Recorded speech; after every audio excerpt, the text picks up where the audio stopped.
Sanjna read her sister's message for the third time, her thumb lingering over the phone screen as if delaying her answer might change reality. Please, Sanjna, just this once. Cover my shift tonight. I can't. I'm too unwell, and if I miss again, they'll fire me. You know how much this job means. Her chest tightened. Life had never been easy for them. Two sisters struggling to survive in a city where dreams were often crushed beneath the weight of bills and endless responsibilities.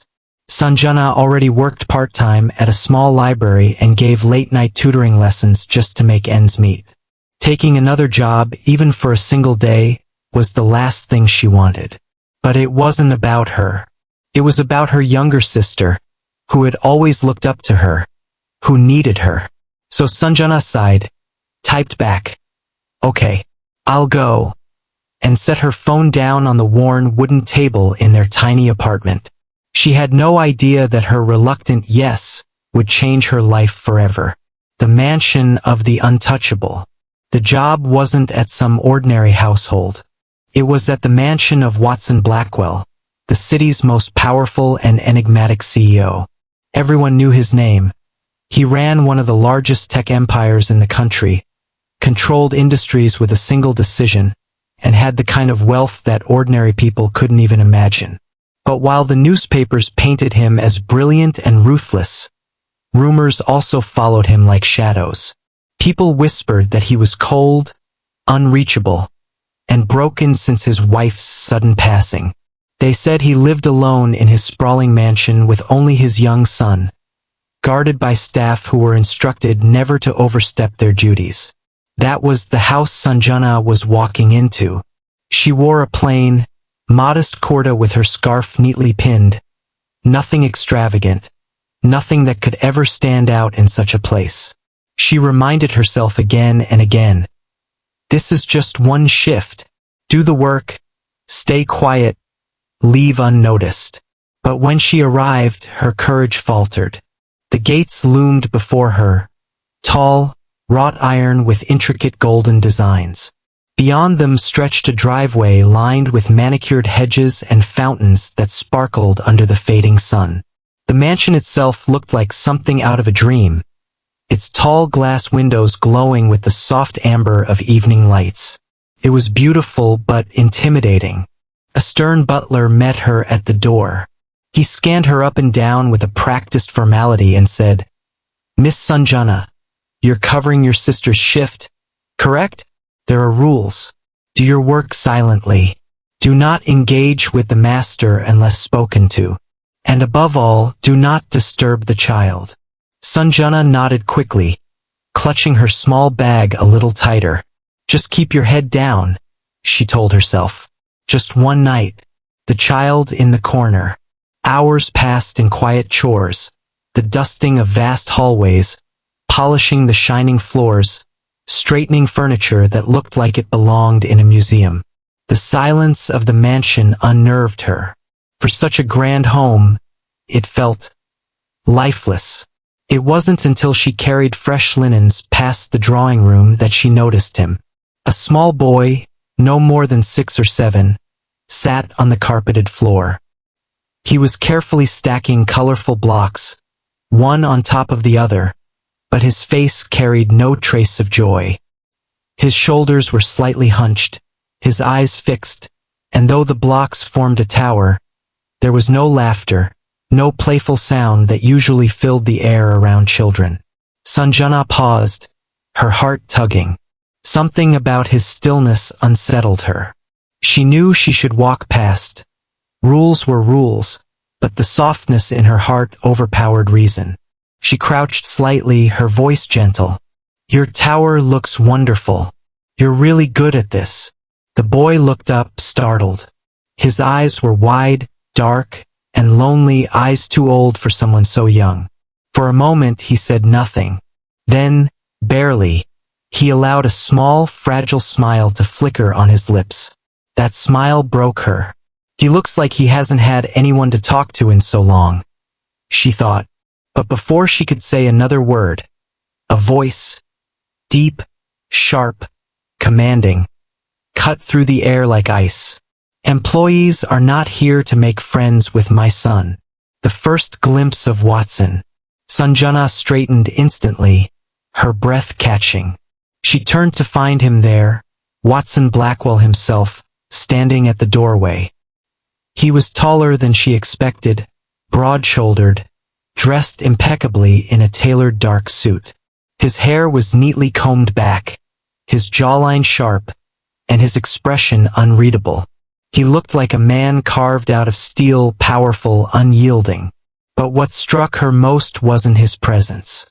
It was his eyes. They carried a heaviness, a kind of exhaustion, as though life had stolen something from him that even his billions couldn't replace. Their eyes met for a moment, and she felt a shiver run down her spine. Watson's gaze hardened. "Do your work?" he repeated, his tone low but final. "And don't get involved." Sanjna lowered her head quickly. "Yes, sir." When he turned and walked away, his polished shoes echoing against the marble, she let out the breath she didn't realize she was holding.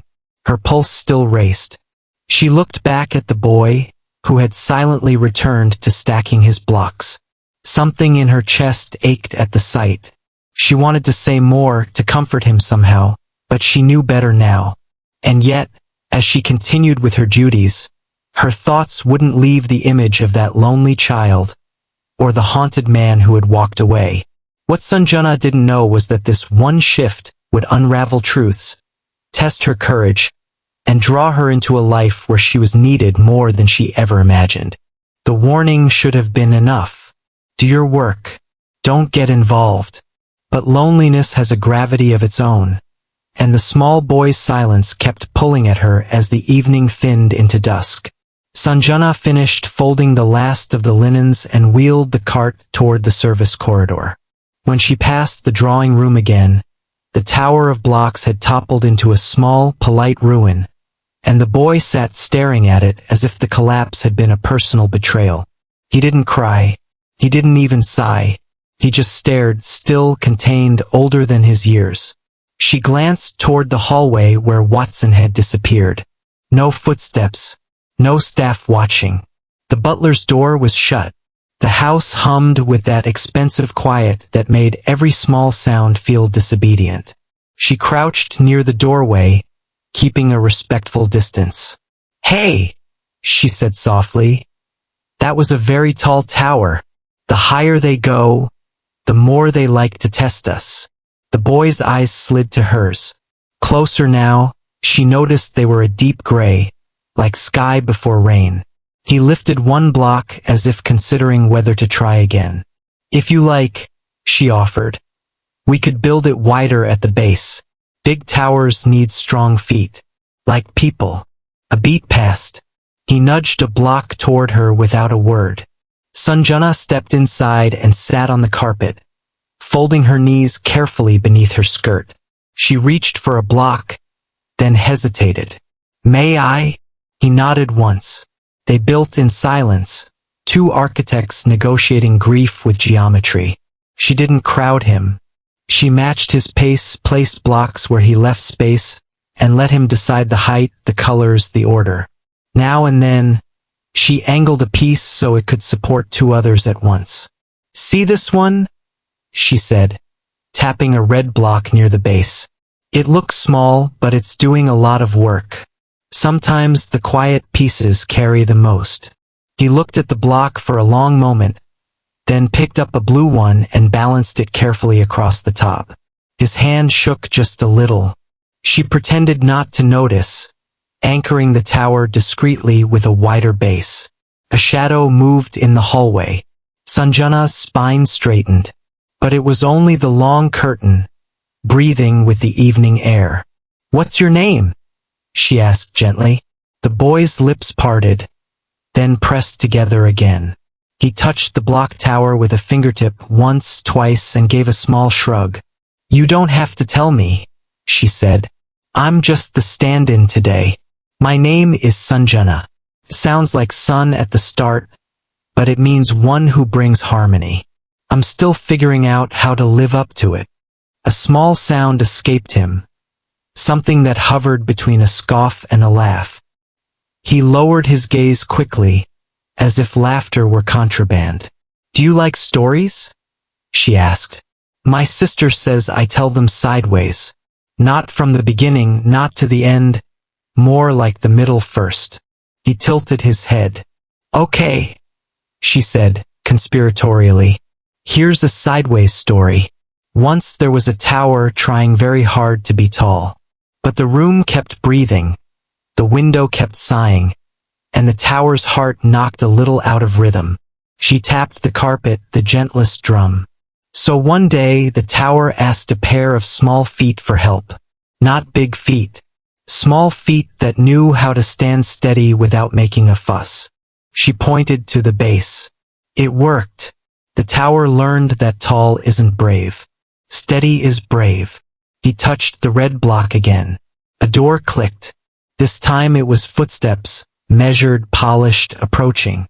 Watson stopped at the threshold. He took in the scene. The maid on the floor, the boy inches closer than before, the careful tower. His face did not change, but something in the set of his shoulders shifted. "You were given clear instructions," he said. It wasn't loud. With men like him, it never had to be.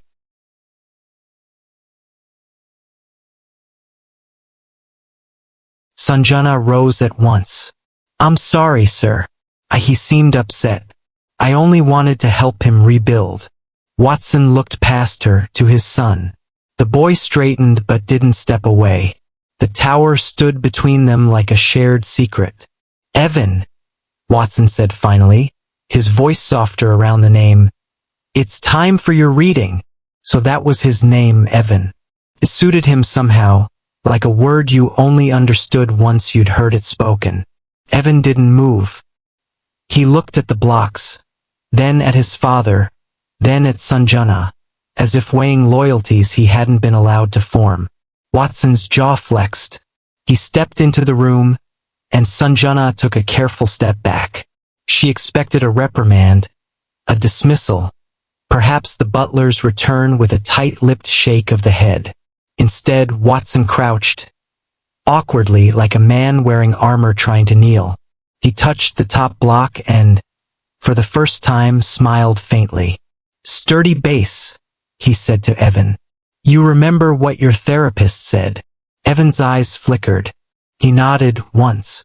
Watson stood again, the smile filing itself away. "Reading," he repeated. Evan rose reluctantly. As he passed, he brushed his small fingers against the back of his father's hand. Brief, like a bird landing and taking flight again. Watson's hand tightened a fraction, then released. He led the boy down the hall without looking back. When they vanished around the corner, the living room felt airless. The tower, deprived of its architect, suddenly looked like a question. The butler appeared a moment later, his expression professionally blank. "Miss Sanjna," he said, "the kitchen needs your hands. The child's supper must be prepared precisely. No salt. Broccoli steamed, never sautéed. Cut the carrots into thin sticks. He won't touch coins or circles." "Sticks," she echoed. "And no salt. Master Blackwell will dine later. Separate trays. And," he added, eyeing the tower, "do try to remember the rules." "I will," she said, and meant it. Mostly. The kitchen was cathedral big and stainless bright. She washed her hands, tied her hair back, and moved through the ritual of vegetables and steam. The rhythm steadied her. Chop, rinse, breathe. Her sister had left notes pinned to the pantry door. Measurements, preferences, reminders written in a hurried script. He likes stories about trains. He doesn't like loud laughter. If thunder, close the curtains. Count backwards from 50. Keep the elephant near. The elephant? She searched the shelves and found, tucked between a jar of rice and a box of herbal tea, a small, worn plush elephant with one ear a little frayed. She brushed a thumb over its stitched smile. A friend waiting in exile. She plated the child's dinner exactly as requested and carried the tray to the study, where the butler said Evan liked to read. Through the half-open door, she saw him at a small desk, picture book propped, finger tracing lines without sound. Watson sat nearby in an armchair, a laptop open but ignored, his gaze resting on the boy's bent head with an intensity that looked like worry disguised as vigilance. Sanjna left the tray on the side table and placed the elephant beside the water glass, as if it had always belonged there. As she slipped away, she heard Evan's voice for the first time. A whisper, light as the turn of a page. Train goes under the bridge. She smiled into the hallway. Dinner for Watson was simpler. Seared fish, a vinaigrette he barely touched, coffee he didn't finish. She ferried plates in and out, her presence a quiet orbit. Once, as she gathered the used dishes from the side table, he looked up. The lamp lit the planes of his face, gentling the severity. "Thank you," he said, polite, neutral. But the words landed as if he hadn't said them to someone in this room for a long time. "You're welcome, sir." He returned to his screen. The room exhaled. It began as a faint tremor, a low vibration under the sky, the first rumble of distant thunder. Sanjna felt it before she heard it, the way certain sounds bloom in your bones. She glanced at the tall windows. A pale flash stitched itself briefly across the glass. The butler reached the study door just as a second rumble rolled through. He paused, listening. "Curtains," he said to no one in particular, and disappeared. Another flash. Closer. She hurried to the living room, sweeping the heavy drapes together, leaving only a thin seam of night. The house seemed to tighten, bracing. From down the hall, a small sound rose thin, strained. Not a cry. Not yet. Sanjna moved toward it. The study door stood ajar, and inside she saw Evan rigid in his chair, his hands flat on the desk, eyes wide. Watson knelt beside him, speaking in a low, steady tone, counting backward. 50, 49, 48. Evan's breathing came shallow, fast. A third thunderclap cracked like a falling tree. He flinched hard. The chair rattled against the floor. The elephant sat on the table between them, unnoticed. "Close the curtains," Watson said to the butler, who was already there, tugging the fabric swiftly across the windows. The lamp seemed too bright now, the room too close. Evan's breath hitched. He pressed his lips together and shook his head as if refusing some invisible demand. "Count with me," Watson said. "We practiced this." But the boy couldn't find the numbers. Sanjna stepped into the doorway. She didn't dare come closer without invitation. "May I?" she began, and Watson looked up, the steel back in his eyes. This was his battle, his son, his methods. Another crack of thunder. Evan's fingers curled into fists. He made no sound, and somehow that made the panic worse. Fear, compressed into silence. "The elephant," she said quickly. "He keeps the elephant near. It's in the notes." Watson glanced at the plush toy, then back at Evan. He lifted the elephant and put it gently into his son's lap. Evan's hands hovered over it without holding, as if touch itself were a negotiation. "Evan," Sanjna said softly, staying by the door, making her voice a place to rest. "Do you know the elephant story? The one about how he keeps clouds from bumping too hard?" Two pairs of eyes turned toward her. The boy's hopeful and scared, the father's skeptical and also, beneath it, desperate. She kept her tone even. "It's a sideways story, but it goes like this. Once there was a very small elephant who knew a trick. Whenever the sky got loud, he would breathe like a train. Slow in at the station, slow out on the track." She demonstrated. In through the nose, out through the mouth, a gentle, audible wind. And because elephants are very good at remembering things, he remembered to count the train cars. 1, 2, 3. And when he reached 5, the clouds felt calmer, because someone down below was steady. Evan's fingers closed around the elephant's soft belly. He tried a breath. Caught. He tried again.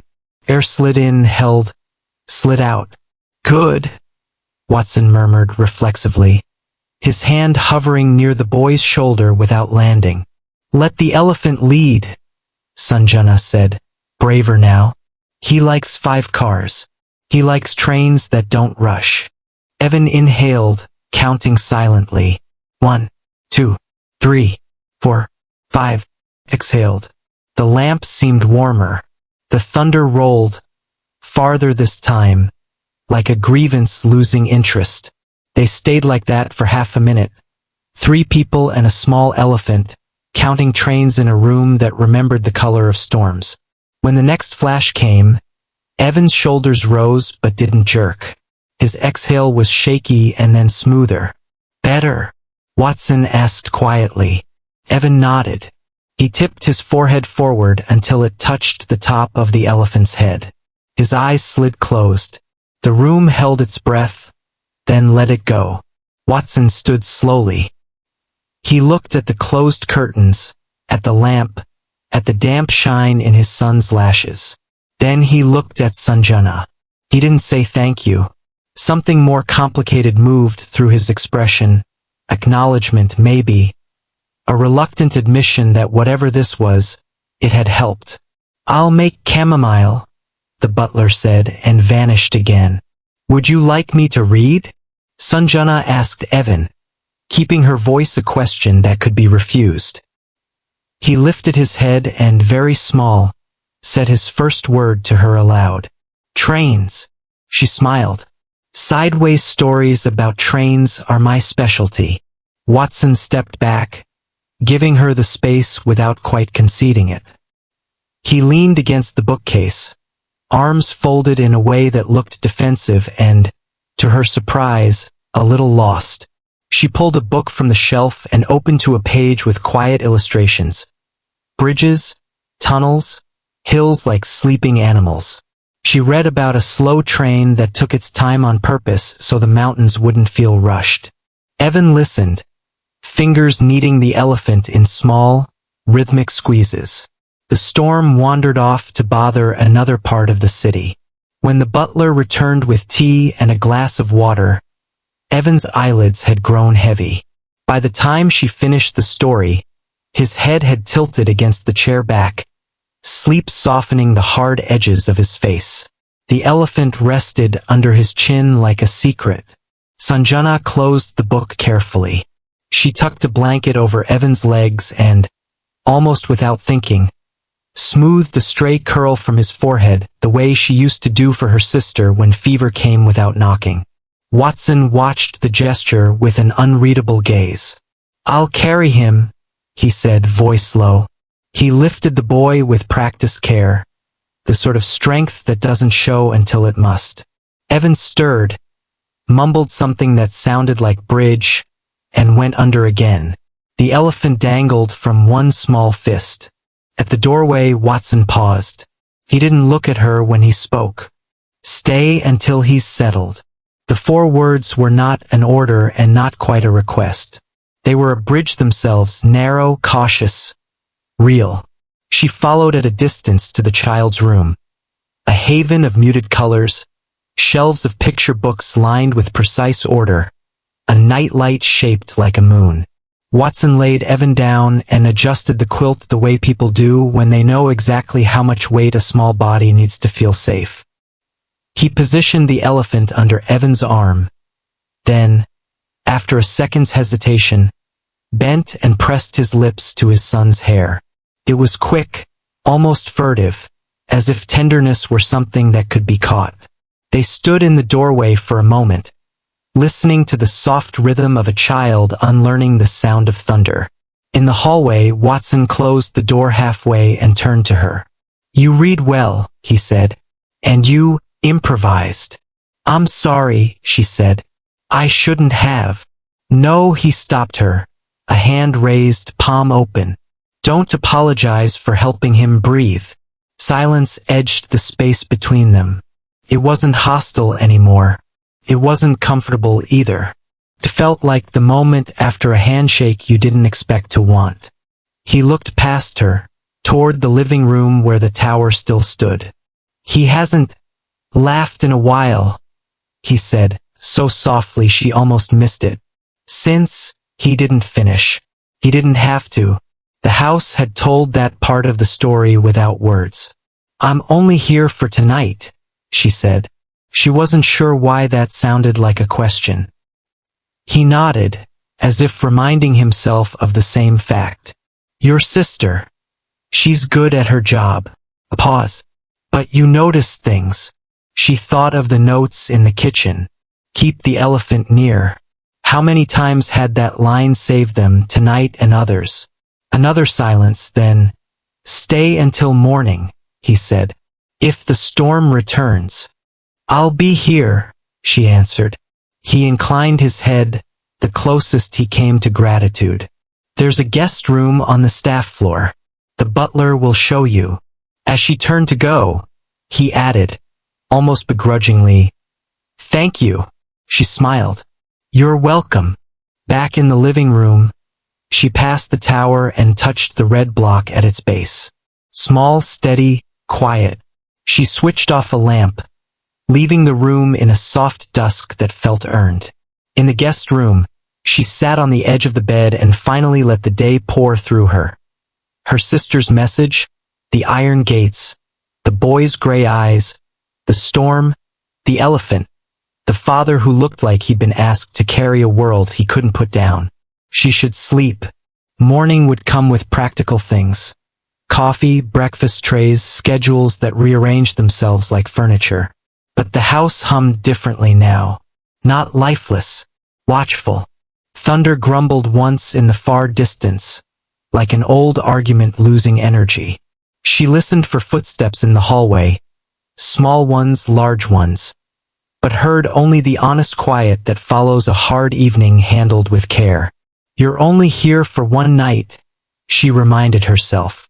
But in the dark, she pictured the tower, and the red block that wasn't the tallest or the brightest and yet kept the whole thing honest. And she wondered, against every sensible plan, if sometimes one night is how a new story begins. Outside, the sky cleared its throat, apologized to the city with a scatter of stars. Inside, in a room shaped like a moon, a small boy dreamed of trains that took their time on purpose. And down the hall, a man who owned too much lay awake, counting the cars of a memory he could not yet name. Morning would decide the rules again. Morning always does. For now, the house slept steady. Steady as brave, she thought, and let herself drift. By the time dinner was over, laughter had filled the little cottage, something Walton hadn't experienced in years. Sanjna washed the dishes while Walton insisted on drying them, though he was clumsy at it. At one point, he dropped a glass, and it shattered on the floor. Sanjna immediately bent to pick up the pieces, but Walton stopped her. No, don't. Let me. His voice carried more than just concern for a broken glass. It was heavy with unspoken gratitude, as if he couldn't believe someone like her existed. Someone willing to share her time, her kindness, her food, without asking for anything in return. Later that night, as Walton stepped outside to leave, he paused by the wooden gate. Thank you, Sanjna, he said softly, almost like a confession, for reminding me what it feels like to be human again. Sanjna tilted her head, surprised by his words. Everyone deserves kindness, Walton. Even you.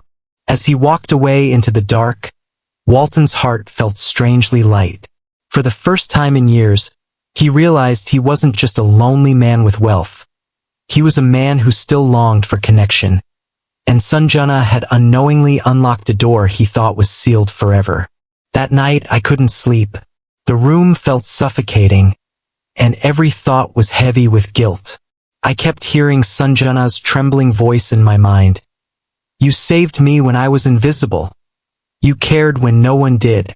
But the truth was, I wasn't just someone. I wasn't the quiet, broken man she thought she had met by chance in a cafe. I was Walton, the same boy she had once defended when we were teenagers. The boy the rich mocked, the teachers ignored, the world labeled useless. And now, I was a billionaire. The irony was cruel. The more I tried to suppress it, the louder the secret grew inside me. It wasn't about money anymore. It was about honesty, about the bond that was forming between us. But I was terrified. Would she still look at me the same if she knew? Would she think my kindness came from pity, or worse, manipulation? The next morning, I arrived early at the cafe. She was already there, fixing the tables with her usual gentle care. She looked up, surprised. You're early, she smiled. Yes, I said, forcing calm into my voice. I needed to see you. She frowned slightly, sensing something in my tone. Is everything okay? I hesitated, my hands tightening around the cup of coffee I didn't even sip. Do you believe, I asked carefully, that people can hide parts of themselves, not because they're dishonest, but because they're afraid of being misunderstood? Her eyes softened. Of course, she said quietly. Sometimes, people wear masks because the world has been too cruel to their real face. Her words struck me like lightning. She understood without knowing. I wanted to tell her then, to lay it all bare, but the fear chained me down again. Instead, I only said, there's something about me you don't know, something important. When the time is right, I'll tell you. She studied me for a long moment, then nodded gently. I'll wait, she whispered, and that was both a relief and a heavier burden, because now I had to decide. Would I risk losing her by revealing the truth, or risk losing myself by staying silent? The next morning, Sanjna arrived at Walton's home to finalize the charity plans. She carried her notebook, determined to keep things professional. Yet her heart raced, remembering the way his hand had brushed hers last night. Walton was already waiting, dressed simply in a white shirt, sleeves rolled up, a steaming mug of coffee in his hand. His mansion looked less intimidating now, perhaps because she no longer saw him as a billionaire, but as a man who had once been a lonely boy. Good morning, Walton greeted, his smile softer than ever. I thought, maybe today we could skip the boardroom. Skip the boardroom? She asked, tilting her head. Yes, he chuckled, setting his coffee down. Come with me. Before she could protest, Walton led her outside to his garden. It wasn't the perfectly manicured one she had imagined. Instead, it was wild, full of vibrant colors, butterflies fluttering, and an old wooden swing tied to a tree. This is where I think best, he said, glancing at her. Not in glass towers. Here, I feel alive. Sanjana's eyes softened. She sat on the swing, and he gently pushed it, the breeze carrying her laughter through the garden. They spent hours sketching out ideas, not with graphs and charts, but with stories of children they wanted to help, of schools they dreamed to build, of small businesses they could empower. Every idea felt less like a corporate strategy and more like a shared dream. At one point, as Sanjna leaned down to jot notes, her pen slipped from her fingers. Walton picked it up, but instead of handing it back, he paused. His gaze lingered on her hands, then slowly lifted to meet her eyes. Sanjna. His voice was low, almost hesitant. Do you ever feel like destiny puts people in places they never expected, just so they can meet someone they were meant to find? Her breath caught. Sometimes, she whispered. For a moment, silence stretched between them, broken only by the rustle of leaves. He reached out, his hand brushing hers again, this time intentionally. But before either could speak further, Walton's phone rang sharply. He sighed, glanced at the screen, and answered. Yes. His tone shifted, firm, businesslike. Then his jaw tightened. What do you mean investors are threatening to pull out? Fine. I'll be there. He hung up, shoulders tense. The softness of the moment shattered. Sanjna frowned. Is everything okay? Walton hesitated. No. They've discovered where I'm putting my money. They think charity is weakness. They're threatening to withdraw millions from the company. Her heart sank. But that would collapse everything. Yes. His gaze hardened, but then he looked at her again. But maybe losing everything isn't the worst thing. Maybe losing you would be. Her lips parted in shock. The confession hung in the air, fragile yet powerful. Walton stepped closer. Sanjna, I know this is sudden, but these last days, you've made me feel alive in ways billions never did. Tell me I'm not the only one feeling this. Sanjana's heart pounded. She wanted to speak, to confess, but her voice trembled. Before she could respond, Walton's driver appeared at the doorway. Sir, the car is ready. The board is waiting. Walton's jaw tightened. He looked at her one last time, eyes pleading for an answer. But Sanjna stayed silent, torn between fear and desire. And just like that, he was gone. She stood in the garden, the wildflowers swaying around her, his words echoing in her heart. Maybe losing everything isn't the worst thing. Maybe losing you would be. The quiet after the reunion felt surreal. The once bustling hall now stood empty, except for the faint smell of coffee and perfume lingering in the air. I sat in my car outside, but I couldn't start the engine. My hands gripped the steering wheel, trembling, not from shame, but from the overwhelming relief that came from finally breaking free of their shadows. Beside me, Clara adjusted her seatbelt and turned her head. You okay? She asked softly. I looked at her. That one simple question carried more care than 1,000 fake compliments from my classmates. Better than okay? I whispered. I think this is the first night I feel free. She smiled. You were never less than them, you know? You just needed to see it yourself.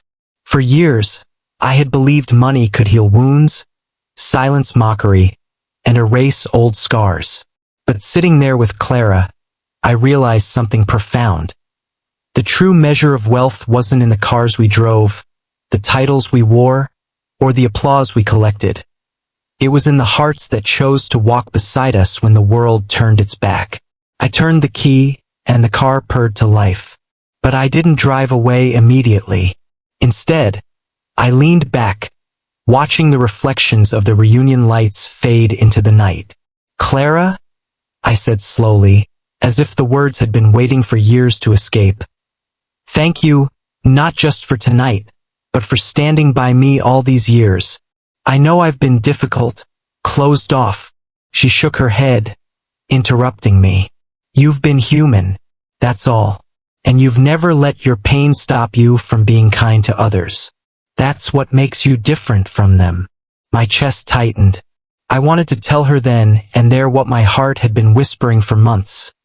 That somewhere between late-night business calls and quiet dinners, she had become the most important part of my life. But instead, I just said, I don't want to go back to that empty house tonight. Do you think you could stay for a while? Her eyes softened, her lips curving into a small smile. I was hoping you'd ask. We drove through the quiet streets, past the city's shining towers, monuments to my fortune that suddenly seemed meaningless without someone to share them with. For the first time in years, I wasn't chasing after validation from ghosts of my past. I wasn't running from the boy who once ate lunch alone. I was simply a man, driving home with someone who had seen me at my lowest and still chose to stay. The reunion was supposed to be about proving myself. But instead, it gave me something far more valuable. the courage to stop proving, and the freedom to start living. And maybe, just maybe, it gave me the chance to start loving, too.